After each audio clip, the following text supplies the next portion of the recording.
Salut la communauté, c'est Wakiyu pour des Waki News. Alors du coup aujourd'hui on se retrouve pour parler rapidement du coup de Splendeur de l'Outre-Terre du coup, ce qui est pour moi un petit event d'appoint, mais qui cela dit est fort sympathique, hein, bien évidemment, on va pas refuser étant donné que c'est très simple comme quête. Ici on va quand même pouvoir récupérer pas mal de coffres de skins, sur les connexions également c'est quand même des grands coffres donc c'est plutôt cool. Ici ça va être effectivement quand même très compliqué à moins d'avoir un très gros compte de pouvoir gagner avec 30 héros différents. Je trouve ça assez compliqué quand on a des petits comptes en tout cas, mais c'est plutôt, comment dire, original en tout cas comme quête, donc du coup c'est plutôt pas mal. Et ensuite on va avoir marqué des points VIP, donc là je vais pas trop donner mon avis, et surtout que je trouve ça absolument pas rentable par rapport au nombre de points qu'on nous demande et par rapport aux skins. Mais du coup, je voulais reparler un petit peu, principalement, surtout des titans, car vous êtes pas mal à m'avoir posé des questions. Alors, j'ai pas encore pu voir exactement toutes les compos et ainsi de suite. Mais pendant cette vente, du coup, j'ai pu remarquer deux, trois choses. Donc déjà, je vous avais dit que j'hésitais un petit peu justement sur les ventes à est-ce que craquais mes ressources ou non, est-ce que ceci, cela, j'étais un petit peu hésitant. Au final, j'ai fini par réfléchir et du coup, j'ai rien craqué en ressources du tout. J'ai juste dépensé un petit peu du coup mes pièces pour mes héros et j'ai rien claqué du tout pour la simple et bonne raison. Alors je trouve que Brustar est super fort. La question n'est pas là. La question en fait ça a surtout été que on n'a toujours pas Ténébris. Ténébris c'est le titan absolu du coup des ténèbres, donc du coup qui va arriver un petit peu plus tard. Et donc je me suis dit plutôt que forcer sur ce héros, autant faire vraiment des énormes stocks, et dès que Ténébris arrivera, là au moins on pourra vraiment claquer des stocks. Alors pour le coup il va vraiment falloir stocker comme massivement, hein, quand même, parce qu'on va pas se mentir, ici bon bah on va rien ouvrir en fait, tout simplement, on va attendre, exactement la même chose pour les berceaux élémentaires, étant donné que c'est des quêtes qu'on peut refaire à l'infini. Il va falloir vraiment forcer, et je pense que ce sera Ténébris qui va nous intéresser. Pendant cet event, j'ai pu faire également quelques tests, donc du coup, et donc on va voir que Brustar reste quand même très intéressant. C'est vraiment un héros pour moi qu'il va falloir monter. Alors vous allez me dire, mais dans ce cas, pourquoi est-ce que t'as pas forcé sur cette vente? Pour la simple et bonne raison que si je forçais sur cette vente, c'était pour lui prendre des étoiles, pour le monter plus vite. Et comme je vous ai dit, je vais forcer sur les ventes de Ténébris. Et sur les ventes de Ténébris, il est très fort probable que Brustar soit déjà disponible dans les sphères d'invocation Titan. Donc ces étoiles, on va pouvoir les faire grâce aux sphères d'invocation qu'on aura stockées. Et donc du coup, Brustar va être monté plus tard, en fait, tout simplement. Pour le moment, dans tous les cas, ce qui importe le plus, c'est de pouvoir faire des donjons corrects. Donc pour le moment, on s'occupe surtout des titans qui sont élémentaires. Mais par la suite, malheureusement, j'étais pas là pour l'événement de Solaris, mais je pense qu'on pourra quand même le redébloquer par la suite, hein, ça je m'inquiète pas trop. Mais pendant les ventes, du coup, j'ai pu faire pas mal de tests contre pas mal de compos qui étaient du coup relativement différentes. Donc du coup, on avait Brustar en tank qui était plus ou moins obligatoire, mais qui était une très bonne nouvelle parce que c'est un excellent titan, pardon. Ensuite, du coup, j'utilisais Solaris également, qui est très forte. Bon, c'est un titan absolu, c'est normal.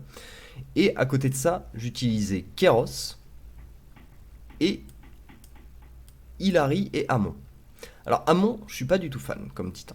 Je trouve qu'il est pas, c'est un soutien qui n'apporte pas suffisamment de soutien. Et c'est donc là qu'on va pouvoir faire notre modification. Je pense que moi personnellement, la team en tout cas que je vais viser, une fois que Ténébris sera arrivé, du coup ce sera Ténébris, Solaris, Brustar, hop, Kéros ou mort, j'ai pas encore fait mon choix, il faudra que je me vois lequel match mieux entre les deux, et Hilary dans tous les cas. Donc ce qui nous fera 3 titans ténèbres et 2 lumières avec Solaris et Hilary. Et vraiment, voilà, je pense que c'est cette team pour moi qui performe le mieux. Après, j'ai pas encore tout pu tester, mais pendant cette event, en tout cas, je n'ai pas fait quasiment de défaites. En fait, j'ai fait que des victoires, en jouant cette compo qui est juste complètement surpuissante et qui pourtant, en termes de puissance, était tout le temps bien en dessous des teams adverses. Donc, vous fiez pas forcément à la puissance, mais plutôt au fait que ce soit des nouveaux titans en fait et qui sont vraiment très forts. Malheureusement, j'aimerais bien pouvoir vous faire des tests en direct. Malheureusement, comme vous pouvez le voir, ils sont tous level 1. J'ai pas encore eu le temps de m'en occuper, car comme je vous explique, en premier temps, pour moi, il faut vraiment d'abord pouvoir perforer dans le donjon. Une fois qu'on aura vraiment perforé dans le donjon, on pourra effectivement aller plus loin. Alors le problème, c'est que je me mets un handicap effectivement dans le donjon, dans la mesure où effectivement si j'ouvre pas mes cercles d'invocation, je vais pas pouvoir les passer en absolu. Mais je préfère dans tous les cas coffrer pour une fois que Ténébris sera arrivé, étant donné qu'au final il n'y a aucun élémentaire qui vont finir dans la compo que j'ai énumérée juste avant. Donc du coup je trouve pas ça très intéressant de les monter. Après pour le coup il est très intéressant bien évidemment de monter les titans hauts en premier temps, car ce sont eux qui permettent de faire des heals tout simplement, notamment Hyperion qui est vraiment super important. Moi c'est vraiment là-dessus que sur lui quasiment que tout est mis. Ensuite on va mettre Araji pour pouvoir passer un maximum les portes où il nous propose juste terre ou feu. Au moins on pourra prendre plus de feu, et quand on aura obligatoirement terre, il nous faut quand même un petit Eden. Et pour les multi-combats, du coup, on favorise les hauts. Mais voilà, par exemple, sur une porte comme celle-ci, je ne vais pas hésiter et je vais prendre feu. Sur celle-ci également.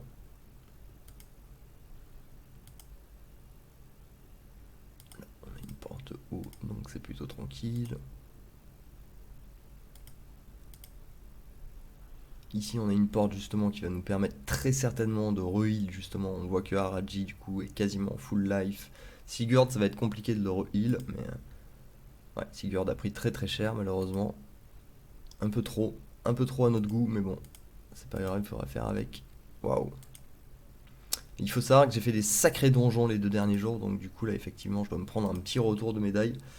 Hier je crois que j'ai fait 280 et l'autre jour j'ai fait plus de 300 en fait, donc du coup là en fait on se prend le petit retour de bâton, le fameux. Là, on va devoir commencer à utiliser un petit peu nos terres quand même.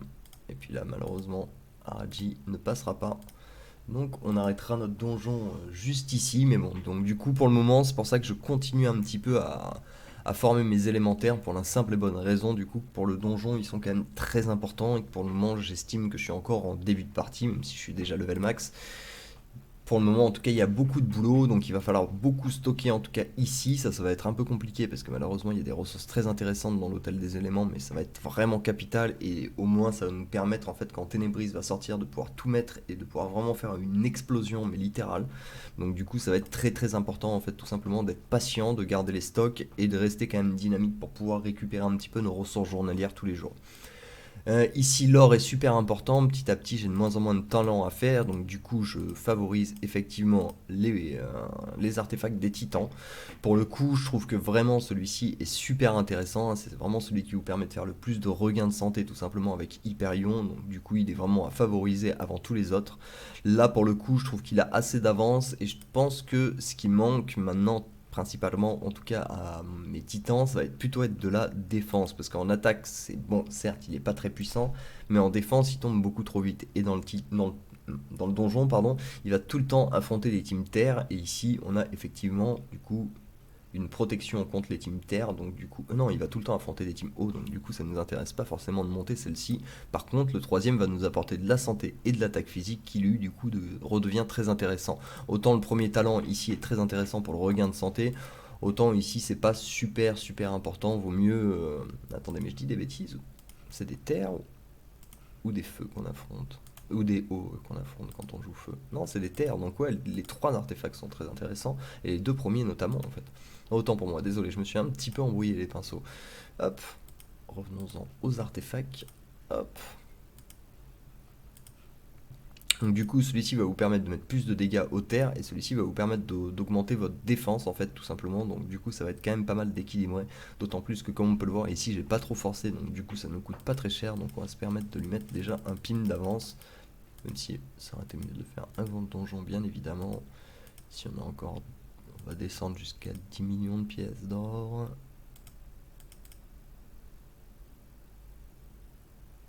Voilà, un petit dernier. On tombe à 9 millions 9, ça passe. 9 millions 8, ça passe. POC. Voilà, en tout cas, voilà pour... En tout cas, je sais pas si c'est très clair, en tout cas, mais pour le coup, du coup, ça va être vraiment une team ténèbres et lumière qui va être le plus intéressant à monter, en tout cas pour tout ce qui est compétition, guerre de guilde ou guerre de serveur, justement, le grand championnat. Mais tant qu'on n'a pas réussi à vraiment perforer dans le donjon, c'est pas non plus très intéressant. Donc pour le moment, montez surtout vos hauts et favorisez une des deux teams, que ce soit terre ou feu. Moi personnellement je préfère les feux, donc j'ai préféré favoriser les feux.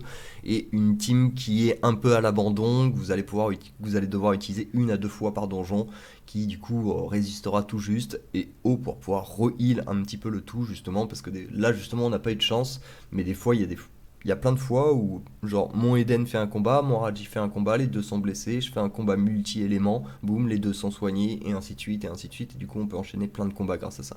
Donc, vraiment, avant tout, ça va être vraiment très très intéressant de monter, du coup, les hauts, et notamment Hyperion. Voilà, voilà, bah écoutez, je pense qu'on a fait le tour, je pense que j'ai été assez clair. Si la vidéo vous a plu, comme d'habitude, n'hésitez pas à lâcher un petit pouce et à vous abonner. On se retrouve très très bientôt pour des nouvelles Wacky News. Allez, ciao ciao!